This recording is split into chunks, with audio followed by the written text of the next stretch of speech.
Hello mga kadaisers. Ayan mga kadaisers, maluto ako ning igado. Ayan mga kadaisers, oh. Lutuin kong igado.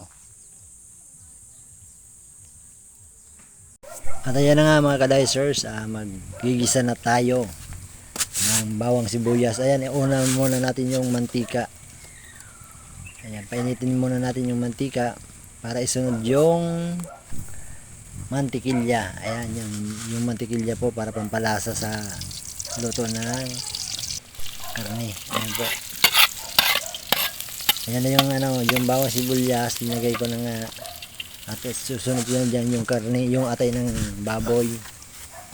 Ayan na nga yung atay at ang konting taba ng baboy. Ayan guys. Hindi marami-rami yung atay ayan niya, may buo pa, may isa pang buo. Nakasama dito nakita yung kanina. Ayan na nga guys, oh. Halo-halo na yung karne at ayan, naghihintay na yung aking mga kasama na maluto yung aking dinuluto. Ayan na guys, hinalo ko na yung gulay dyan guys, yung ampalaya. Ayan na nga, sarap yan guys kasi lutong Bicolano yan.